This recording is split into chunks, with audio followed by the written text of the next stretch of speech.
Assalamualaikum everyone. Welcome to my YouTube channel Biology Boost Academy. Hope that you are all doing great. Welcome to another very informative, fun and helpful video. कल के lecture में हमने कहाँ तक पढ़ा था? Chemical fertilizers and environmental hazards. ये मैंने आपको कल सारा जो है न्यूट्रिशन इन प्लांट्स के बारे में बताया था। सारी डिटेल्स मैंने आपको सारा समझाया था कि types of fertiliser, nutrition in plants क्या होता है, न्यूट्रिएंट्स क्या होते हैं, न्यूट्रिशन क्या होता है, फिर मिनरल न्यूट्रिशन प्लांट्स में कौन कौन से हैं, नाइट्रोजन, मैग्नीशियम। फिर मैंने इंपॉर्टेंस बताई थी फर्टिलाइजर्स की, ऑर्गेनिक टाइप्स ऑफ फर्टिलाइजर्स बताए थे कि ऑर्गेनिक फर्टिलाइजर होते हैं, इनऑर्गेनिक फर्टिलाइजर्स। उसके बाद मैंने आपको बताया था कि केमिकल फर्टिलाइजर्स क्या होते हैं और उनके इफेक्ट क्या होता है इन्वायरमेंट के ऊपर। तो ये सारा कल हमने डिस्कस किया था। आज हम डिस्कस करेंगे न्यूट्रिशन इन मैन को।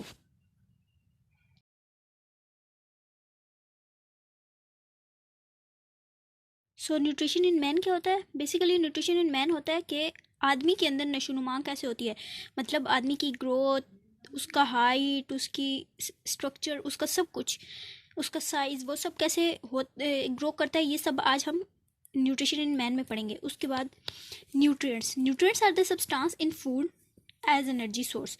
न्यूट्रिएंट्स जो है वो ऐसी चीज़ होती हैं फूड के अंदर जो कि हमें एनर्जी प्रोवाइड करती है, जो कि हमारे ताकत का ज़रिया है, जिससे हमें ताकत हासिल होती है। एंड फॉर मेकिंग स्ट्रक्चर बनाने के लिए हमारे बाल कैसे बनते हैं, हमारे नाखून कैसे बनते हैं, हमारे हाथ, हमारे पाँव, हमारी हाइट कैसे ग्रो करती है, तो ये सारी चीज़ें जो है न्यूट्रिएंट्स की वजह से होती हैं। Nutrition is the process of taking in and using of food. Nutrition क्या होता है? न्यूट्रिशन जो है एक ऐसा प्रोसेस है, एक ऐसा अमल है जिसके ज़रिए हम फूड को टेकिंग इन बॉडी के अंदर लेकर जाते हैं एंड यूजिंग ऑफ फूड, और फिर उसको इस्तेमाल करते हैं, जिसके बाद हमें उससे ताकत हासिल होती है। न्यूट्रिशन, ये बेसिकली न्यूट्रिशन की डेफिनेशन है, ये आपने याद कर लेनी है, important. Nutrition is the process of taking in and using of food. खाना और उसके बाद उसकी ताकत हासिल करना, और जो ताकत हासिल हो उससे काम वगैरह करना। All animals are heterotrophs. सारे एनिमल्स जो होते हैं वो हिट्रोट्रॉफ्स होते हैं। ये एमसीक्यूज के लिए इंपॉर्टेंट है कि ऑल एनिमल्स आर डैश। उसके बाद है major component of food.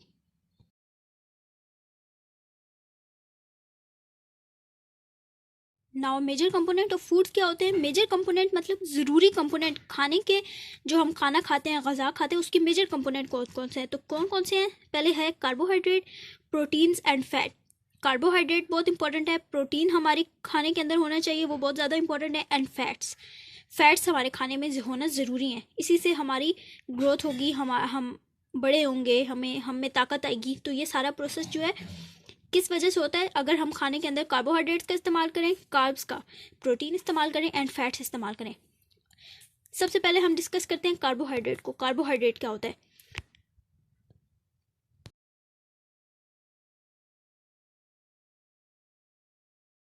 The term carbohydrate means hydrate water. ये जो कार्बोहाइड्रेट का लफ्ज़ है, इसके ये लास्ट पे क्या आता है?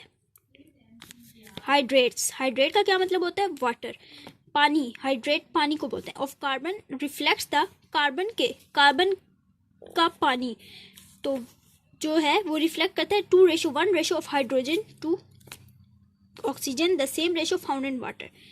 मतलब कि कार्बन का जो वाटर है वो रिफ्लेक्ट करता है कि उसके अंदर 2:1 के हिसाब से हाइड्रोजन पाया जाता है टू ऑक्सीजन में।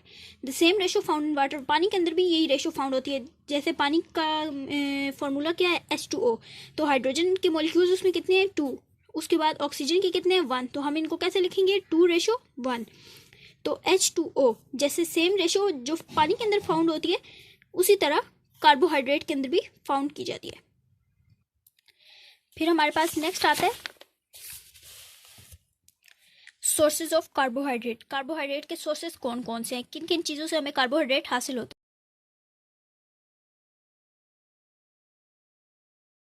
है? कार्बोहाइड्रेट के सोर्सेज क्या हैं? The main sources of carbohydrate are sugar.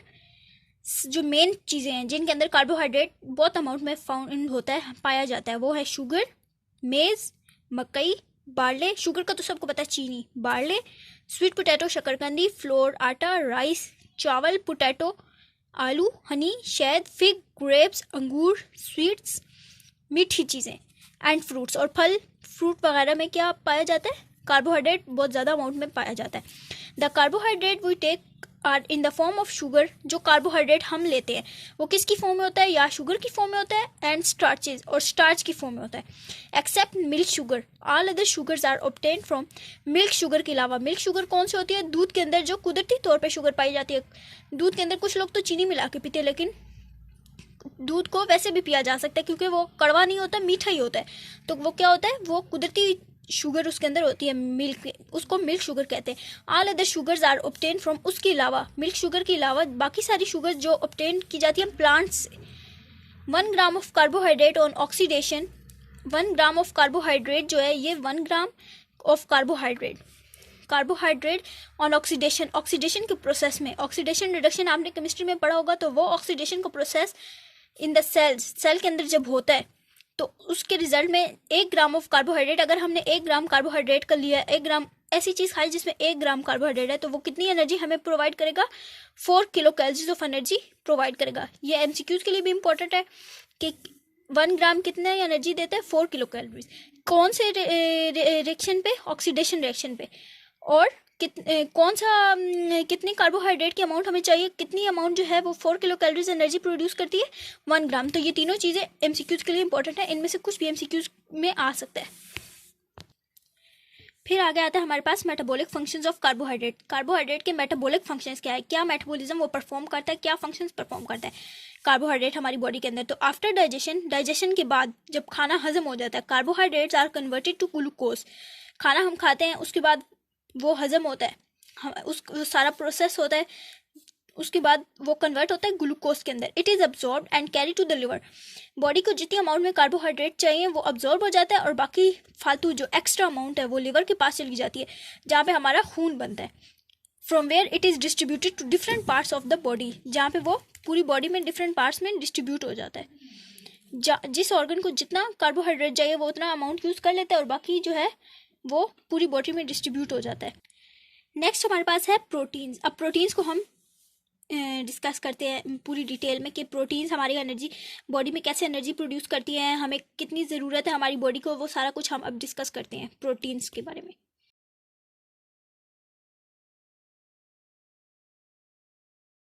So protein क्या होता है, proteins, the subunits of proteins are amino acid. Amino acid का जो छोटा यूनिट है, मतलब कि जो उसका पार्ट है प्रोटीन, उनको प्रोटीन कहते हैं। जैसे ये एक बड़ा अमीनो एसिड है और उसका छोटा पार्ट क्या है, प्रोटीन। इसको हम क्या कहेंगे कि ये प्रोटीन है, और ये हमारे पास क्या है,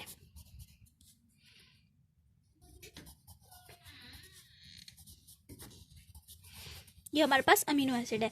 the amino acid that animals can not synthesize, वो अमीनो एसिड जो एनिमल्स सिंथेसाइज नहीं कर सकते, मतलब कि उनको छोटे पार्ट में प्रोसेस नहीं कर सकते, must be obtain from the diet, वो ऐसी डाइट से लिया जाता है जिसको are known as essential amino acid, जिनको एसेंशियल अमीनो एसिड कहते हैं, ज़रूरी amino acid. Now sources of protein, अब कौन कौन से हैं, किन किन चीज़ों से हमें प्रोटीन हासिल होता है, कौन सी ऐसी ग़िज़ाएँ हैं जिनको खाने के बाद प्रोटीन हासिल होता है।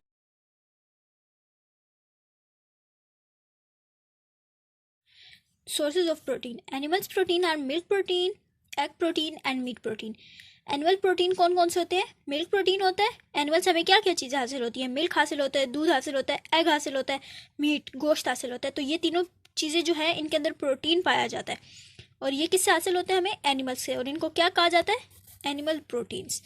उसके अलावा वेजिटेबल प्रोटीन्स अब कौन कौन से हैं, vegetable proteins are pulses, legumes, nuts, fresh fruits and dry fruits. Dry fruits मतलब कि जैसे बादाम, अखरोट, ये सारी चीज़ें, काजू। फ्रेश फ्रूट्स सेब, केले, ये सारे फ्रेश फ्रूट्स जो है। नट्स, लेग्यूम्स, पल्सेस, दालें, तो ये सारे कौन कौन से प्रोटीन है, वेजिटेबल प्रोटीन, इनको वेजिटेबल प्रोटीन कहा जाता है। इसके अलावा 1 gram of protein produces 4 kilo calories of energy. 1 gram of protein कितना प्रोड्यूस करता है, 4 किलो कैलोरीज। ये भी एमसीक्यूज के लिए इंपॉर्टेंट है कि कितनी प्रोटीन की जो है इनटेक अगर हम करें तो वो एनर्जी कितनी प्रोड्यूस करेगा, 4 किलो कैलोरीज, या 4 किलो कैलोरीज ऑफ एनर्जी कितने प्रोटीन से प्रोड्यूस होती है, 1 ग्राम से। तो 1 ग्राम अगर होता है प्रोटीन, हम ऐसा खाना खाते हैं जिसके अंदर 1 ग्राम है प्रोटीन का, तो वो हमें 4 किलो कैलोरीज एनर्जी देगा। उससे हमारे अंदर कितनी एनर्जी आएगी, 4 किलो कैलोरीज। आगे आता है metabolic functions of protein. Protein का मेटाबॉलिक फंक्शन क्या है? The metabolic functions of proteins are, अब मेटाबॉलिक फंक्शंस, मेटाबॉलिज्म क्या क्या वो परफॉर्म करता है, उसका फंक्शन क्या क्या है प्रोटीन का, हमारी बॉडी में क्या रोल प्ले करता है, ये सारा इसमें हम डिस्कस करेंगे। ये सारे पॉइंट्स के तौर पे लिखा हुआ है। ये अलग क्वेश्चन भी आ सकते हैं शॉर्ट के, right the note on metabolic functions of protein. Short question में आ सकता है कि right points on metabolic functions of protein. तो इस तरह का कुछ भी क्वेश्चन शॉर्ट आ सकते हैं, आपने ये अच्छी तरह याद कर लेना है। मैनी प्रोटीन, फर्स्ट पॉइंट है many protein act as structural protein and take part in building and repairing of the body tissue. बहुत सारे प्रोटीन जो है स्ट्रक्चरल प्रोटीन कहलाते हैं। एंड टेक पार्ट इन, और उनका क्या रोल होता है, वो क्या अपना हिस्सा, क्या किरदार अदा करते हैं इन building and repairing of the body tissue. Body tissue को रिपेयर करने में वो बहुत बड़ा रोल प्ले करते हैं। रिपेयर करने में, बॉडी टिश्यू को रिपेयर करने का क्या मतलब है, मतलब कि अगर हमें कोई चोट लगती है या ज़ख़म लगता है और वहाँ पे हमें ज़ख़म हो जाता है, तो वहाँ पे जो सारे, जो हमारी बॉडी के ऊपर जो स्किन है वहाँ से सारी फट जाती है, खून आ जाता है, तो सारा क्या होता है, वहाँ से टिश्यू सारे डैमेज हो गए। तो अब उनको रिपेयर करना है, उनको ठीक करने में, ज़ख़म को ठीक करने में क्या चीज़ हमारी हेल्प करेगी, स्ट्रक्चरल प्रोटीन्स। स्ट्रक्चरल प्रोटीन जो है वो रिपेयर करेंगे और बिल्ड नए टिश्यूज बनाएंगे जो कि डैमेज हो गए उनको। उसके बाद सेकंड पॉइंट है many proteins act as enzymes and hormones. बहुत सारे प्रोटीन जो है एंजाइम्स के तौर पे काम करते हैं। कैटलिस्ट को एंजाइम जो है वो ब्रेक करता है, उसके तौर पे काम करते हैं। एंड हार्मोन्स, और हार्मोन्स जो है उनके तौर पे रोल अपना प्ले करते हैं। थर्ड पार्ट है the protein haemoglobin found in red blood cell. Haemoglobin कहाँ पे फाउंड होता है, रेड ब्लड सेल्स के अंदर, जो कि बहुत इंपॉर्टेंट सोर्स है। ट्रांसपोर्ट ऑक्सीजन, ऑक्सीजन ट्रांसपोर्ट करता है। फोर्थ पॉइंट आगे हमारे पास क्या आता है, actin and myosin are functional and structural protein. Actin, अब ये प्रोटीन्स के नाम है, actin protein and myosin protein, वो कौन से हैं, वो फंक्शनल प्रोटीन है, फंक्शन परफॉर्म करते हैं। And structural protein, structural proteins भी हैं। Of the muscles and help in muscle contraction, muscles के फंक्शन परफॉर्म करने में, मसल्स को कॉन्ट्रैक्ट करने में, रिलैक्स करने में वो अपना रोल प्ले करते हैं। एंड स्ट्रक्चरल प्रोटीन्स स्ट्रक्चर भी बिल्ड करते हैं। अगर कोई मसल कहीं से डैमेज हो जाए तो उसको दोबारा रिपेयर करने में, स्ट्रक्ट करने में स्ट्रक्चरल प्रोटीन अपना रोल प्ले करेंगे। And help in muscle contraction, और मसल को कॉन्ट्रैक्ट करने में, कॉन्ट्रैक्ट रिलैक्स, कॉन्ट्रैक्ट रिलैक्स। तो क्या कॉन्ट्रैक्शन के लिए कौन से प्रोटीन ज़्यादा इंपॉर्टेंट है, मायोसिन एंड एक्टिन। नेक्स्ट अब हम डिस्कस करेंगे लिपिड्स को। लिपिड्स एक्चुअली क्या होते हैं, फैट्स होते हैं। लिपिड्स को फैट्स भी कहा जाता है।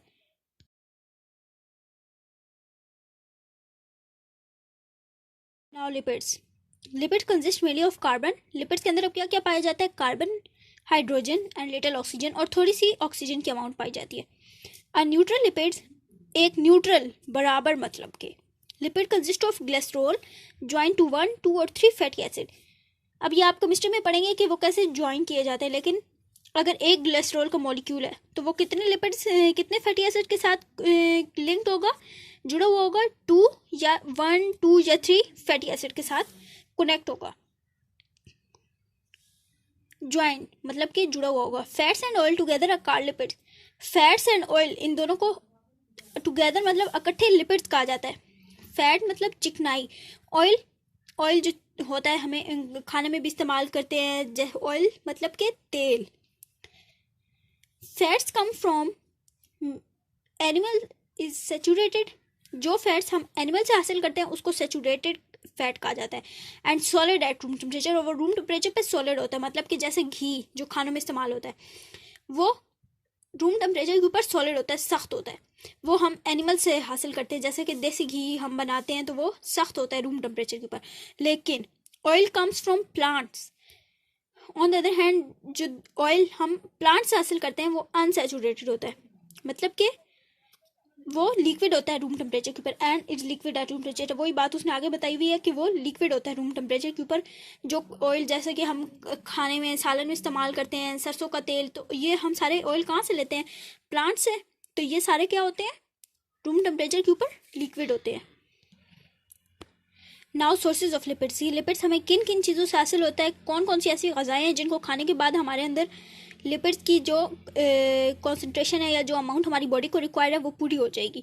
तो ये चीज़ें मैं आपको बताती हूँ कि कौन कौन सी ऐसी चीज़ें हैं जिनको खाने के बाद लिपिड्स की रिक्वायरमेंट हमारी बॉडी को जो चाहिए वो पूरी हो जाती है।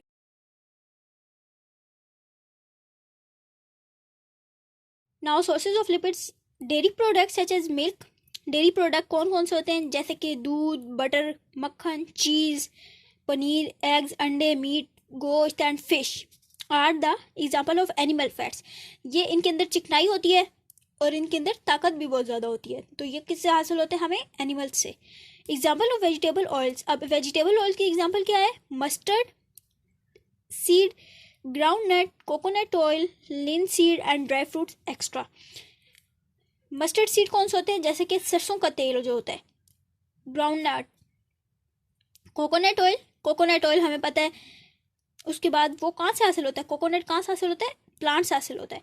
उसके अलावा ड्राई फ्रूट मतलब कि बादाम का तेल या इस तरह के जो से भी तेल जो लिक्विड और रूम टेम्परेचर के ऊपर, उनको अनसेचुरेटेड फैट्स कहा जाता है।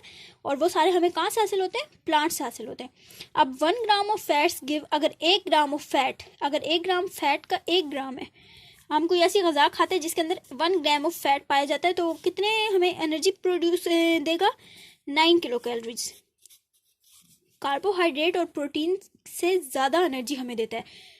अगर हम 1 ग्राम ऑफ लिपिड इंटेक करते हैं, फैट लेते हैं, तो हमें 9 किलो कैलोरी एनर्जी मिलती है। इसलिए तो कोलेस्ट्रोल और ये सारा कुछ बढ़ जाता है, क्योंकि फैट खाने से ज़्यादा एनर्जी जो है, चिकनाई हमारी बॉडी को मिलती है और उससे एनर्जी भी ज़्यादा आती है। और उसके बाद अगर हम उसको ज़्यादा खाते रहें ये चिकनाई वाली चीज़ें, तो मोटापा भी हो जाता है। उसके बाद आता है मेटाबॉलिक फंक्शंस ऑफ लिपिड्स। अब लिपिड कौन सा मेटाबॉलिज्म परफॉर्म करते हैं, उनके फंक्शंस क्या होते हैं, ये सारा मैं बताती हूँ। Lipids are used to form cell membrane. ये एक सेल है, इसकी बाद जो मेम्ब्रेन है वो लिपिड्स की बनती है। क्योंकि अगर हमें चोट लग जाए या कुछ भी हो जाए, तो वो आसानी से डैमेज नहीं होती, फटती नहीं है। तो इसलिए वो लिपिड्स की होती है, बहुत मोटी होती है, मतलब कि चिकनाई वाली जैसे होती है वैसे होती है, ताकि हमें अगर चोट लगे या कुछ भी हो तो वो आसानी से ना डैमेज ना हो सके और हमें हमारी बॉडी को ज़्यादा नुकसान ना हो। And the sheet surrounding the neuron, इसके अलावा न्यूरॉन के इर्द गिर्द जो शीट होती है वो भी लिपिड्स की होती है।